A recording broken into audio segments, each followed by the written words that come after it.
welcome back to Life Off Script. Today I'm going to be taking you on a little trip to Rome. I'll be sharing with you my top 20 places to visit, must-see things in Rome, and tips to help you when you're planning your trip. Let's get started. Okay, so tip number 1. It's not really when you get to Rome, but it's a super important part of any trip, and that is planning. An important part of that is your transportation from the airport to the hotel. Now, this is a big tip that a lot of people overlook, but when you get off of a long international flight, you're going to be tired, and you're not going to want to have to wait for a taxi or line up transportation once you get there. So go ahead and look for a vehicle to line up before. Some of the hotels may provide it, and then you can make sure that the vehicle is the appropriate size for everyone traveling in your party, and also for all the luggage you take for you overpackers.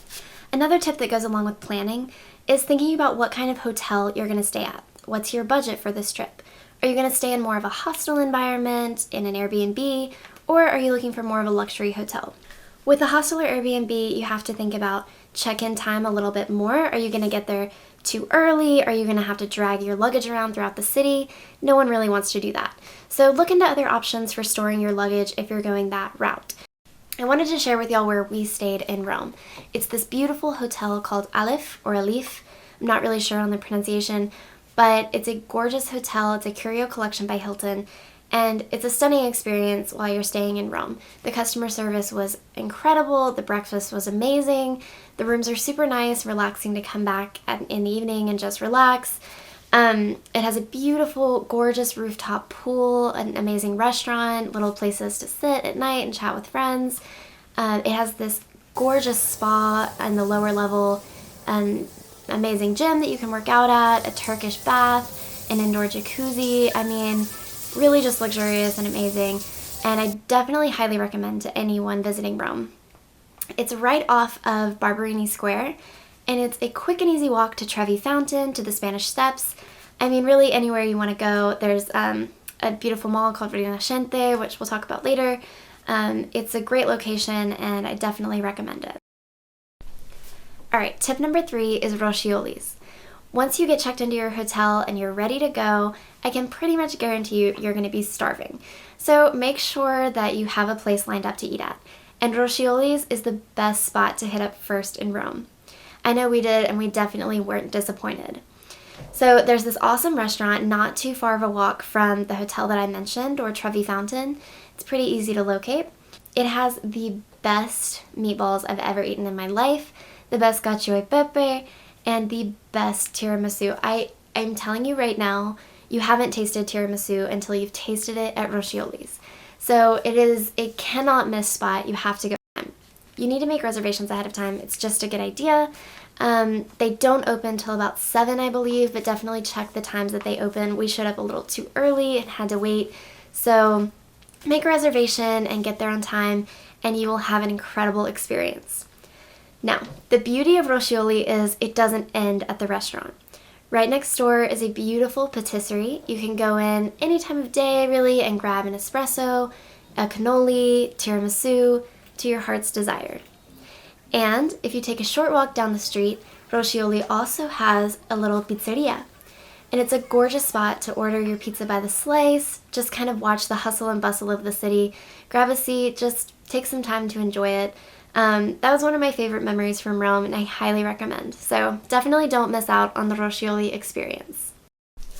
Alright, so we've checked off the hotel and gotten you some amazing Italian food. And now you're ready to see the sights. So number 4 is the Trevi Fountain. One of the most romantic spots in the world, and honestly, it's breathtaking. Make sure that you have a coin ready to throw over your shoulder and make a wish.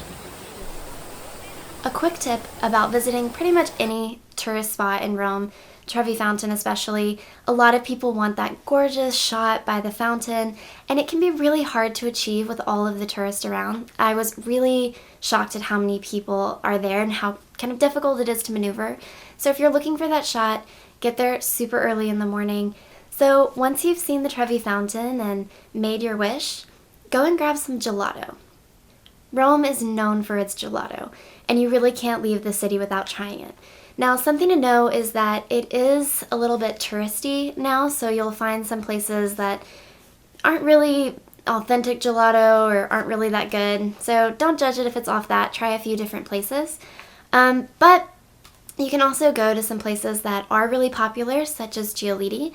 This is where we went, and it's just a short walk from Trevi Fountain. You can go in, choose from a ton of different flavors, just kind of watch everyone coming in and out, grab your gelato, walk around the city at night like a true Roman tourist. I mean, what else could you want, right? So definitely don't miss out on gelato. After we grabbed our gelato, we headed down to Piazza Navona. It's this beautiful plaza with this gorgeous fountain that was designed by Bernini. I believe it's called Four Fountains, but it's just stunning. You really can't miss it. If you've ever seen the movie Angels and Demons, it was featured in that film, so it's just kind of cool to walk around and actually see it in person. Alright, number 7. Definitely don't miss out on the Parthenon. It is an awesome structure. It's a beautiful plaza, usually hustling and bustling with people. It's really fun, and it's great to go in and see. It's very grandiose. You get a little bit of art and architecture, and it's just one of those things you don't want to miss out seeing in Rome. So definitely make plans to head that way. Number 8 is the Colosseum. Now this is a place we definitely cannot talk about Rome without talking about visiting this location. It's really just a symbol of the city itself. It's a gorgeous spot to walk around. You can see it from so many different angles, get those different Instagram photos, but it's really amazing to think about the history that's taken place at that location. You can also go inside and see it, which I hear is a really cool experience. We didn't have time to do that on this trip, but you should definitely check it out. While you're down at the Colosseum, you can take a short walk down to see the Roman Forum. And the Roman Forum was the center of ancient Rome, where the Senate sat. It's a really gorgeous spot with these ruins of these buildings. You can see it too from multiple different angles. I'd highly recommend seeing it during sunrise or sunset. Just the way that the light floods in is really beautiful, but it's really beautiful at any time of day. Just a short walk from the Colosseum and the Roman Forum is one of my favorite parts of Rome. It's called the Piazza Venezia, and it's this gorgeous structure. It's just a beautiful place to explore, to kind of watch the city pass by.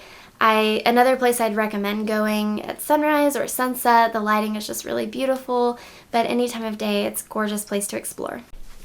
After all the exploring you've been doing, I have no doubt that you're probably going to be pretty hungry. So I have some tips for you on how to choose restaurants in Rome and a couple of restaurant recommendations. So some things that you want to know about choosing restaurants in Rome. I've had quite a few people tell me that the Italian food in Rome is not good. And now I know why.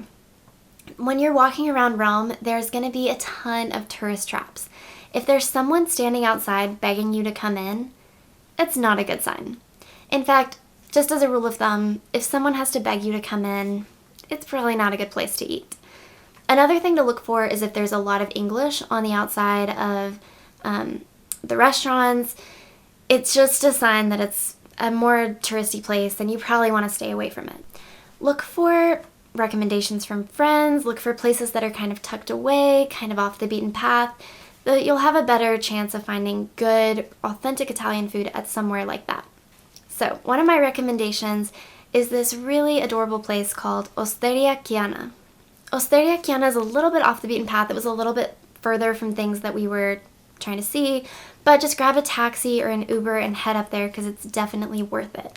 We got some awesome spaghetti and meatballs, cacio e pepe, and definitely want to try the fried artichoke. It was a little bit more of a local experience and not so touristy, and that's what we were looking for. So definitely check that out. Okay, the next recommendation we got from a friend, and it did not disappoint. Although it does break my English rule a little bit, because the name is Old Bear. And I was a little worried about it being in English, but it's definitely very authentic Italian food and not something you would just stumble across.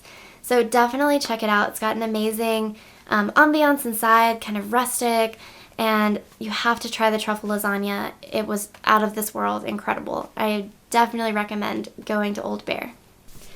Some nights you may just want to explore a little bit more of the local scene in Rome. There's this really awesome mall in Rome called Rinascente, I think is how you say it.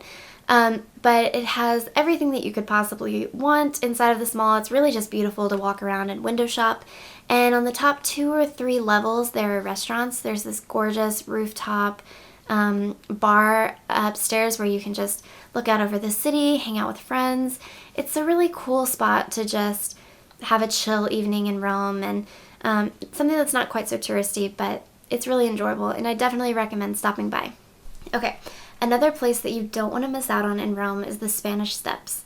This is an awesome spot. We went here on Sunday, and there were a ton of people. It was just awesome to kind of watch everyone. Right across from the Spanish Steps is a shopping street. It's got everything that you could want, Gucci, Prada, just all kinds of different stores. So it's fun to just walk around and people watch, window shop, whatever you're in the mood for. My favorite cafe in Rome is on this street. It's called Caffè Greco. Definitely don't want to miss out on this. It's cool to just walk around and see inside.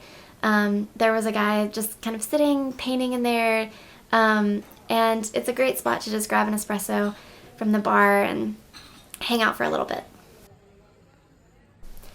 Another really cool spot to check out, just a short walk down from the Spanish Steps, is called Piazza del Popolo.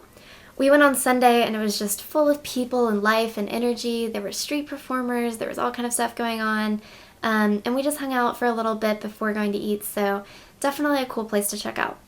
Okay, so another big thing about Rome is all of the churches. Rome is so full of churches. You just walk around for a little bit and you're going to stumble across so many. Now, there's obviously some major churches you'll want to visit while you're there, such as St. Peter's Basilica. There's a few others, but I highly recommend just kind of stumbling into some that you come across. You never know what you're going to walk into, and it's a lot of fun just to see the different architecture, the different styles inside. We just happened to be walking down a street and walked into one of the churches, and it was the most incredible experience. It was very solemn. There was a woman singing, performance going on, and it was such a beautiful thing to experience that kind of solemn environment and then walk back out on the street, right back into the hustle and bustle and craziness of Rome. Another church that you might want to put on your list is Santa Maria della Vittoria. This church has a beautiful sculpture by Bernini, the Ecstasy of St. Teresa. It's really gorgeous, and this church was also in Angels and Demons, so it's kind of just cool to walk in and experience that. It was one of the things on my list, and it's a short walk from the hotel that we stayed at. Okay, another church that you want to visit in Rome is called San Pietro de Vincoli, I think is what it's called. In this church sits the sculpture by Michelangelo of Moses, and it's absolutely breathtaking to see. Definitely recommend making sure that you get by there. It took us a couple tries because it was closed the 2 times that we tried to go by. So make sure you are aware of the times that the church is open or closed or any special celebrations or anything like that.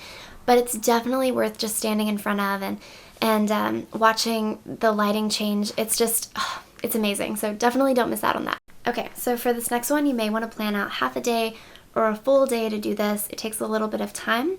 It's Vatican City. A lot of people don't know that Vatican City is not actually a part of Rome. It's its own separate city-state governed by the Pope. Now, a couple of things that you'll want to do in Vatican City. Number 1, St. Peter's Square, St. Peter's Basilica. Definitely want to plan to go inside. Now, you don't have to pay to go inside the church, and there will be people outside telling you that you do, but you don't. So definitely don't get scammed by any of them. Something to note is it typically is a long line unless you go right around closing time or super early in the morning.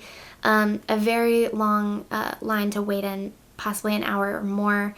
So definitely take that into consideration. Also, you'll want to think about whether or not you want to go up into the dome. This is something I really tried to do, but I ended up getting there just 2 minutes after it closed because it actually closes earlier than the basilica itself. So make sure you know the times for that as well as the times for getting into the basilica. And you may want to check ahead of time to see if there's any special celebrations or anything going on that would cause the basilica to be closed on the day that you're hoping to visit. Now, I cannot recommend enough, ahead of your trip, before you ever leave, make sure that you purchase a skip the line tour for Vatican Museums. You can buy something like that on buyiter.com or several other sites. It's definitely worth doing. We loved ours. Didn't have to wait very long at all to get inside, and we had an awesome tour guide that gave us a lot of helpful information. Walking through Vatican City museums, you're going to see so much incredible art, history, architecture, frescoes by Raphael, and also you'll get to finish your tour out in the Sistine Chapel and see Michelangelo's beautiful work of art there. It's breathtaking. I mean, I don't even know if you can stand in there without crying. It's so gorgeous and amazing. So something to note about the Sistine Chapel is they don't actually allow photos to be taken in there, videography, anything like that, even though everyone does. So if you're kind of discreet about it, kind of keep your phone down or whatever while you're taking photos, you should be able to get the shot you're looking for. When you leave Vatican City or after your tour and you're looking for a place to eat, there's this awesome restaurant not too far away called La Fraschetta di Castel Sant'Angelo or something like that. I'll link that in the description below. But it's an awesome place to eat, not too touristy. We got some awesome gnocchi, I can't remember what else, risotto. It was absolutely delicious and definitely one of those places that was just a happy find. So I definitely want to share with y'all so that y'all can try it out next time that you're there. And after you eat at this awesome little restaurant, you can head over and walk across the bridge and actually take a tour of Castel Sant'Angelo. It's a really cool spot to see, and was also featured in Angel and Demons, so another spot not to miss out on. Last but not least is to go across the river Tiber to Trastevere. Now this section of Rome is a lot different from the other side of the river, but it has a very romantic, cool feel. There's a lot of great restaurants and things to try over there, so definitely recommend just taking an evening stroll, popping into some restaurants. We ended up going to this restaurant called Sette Ocho. It was really delicious. We just found it on Google. We got some amazing cacio e pepe in there, and this was our last meal in Rome, and it was just a great way to end the night. And after that, we just kind of drove around the city at night to get one last look of Rome before we headed back home. Alright, that's a wrap. Hopefully you found this video helpful. If you have any more questions or comments, anything else you'd like to see or know, leave that down in the comments below. Make sure to subscribe, like this video. This trip was actually part of a Mediterranean cruise that we took, and I'm going to be posting another video on that soon. So if you'd like to see that, make sure to follow along. Alright, we'll see you next time on Life Off Script.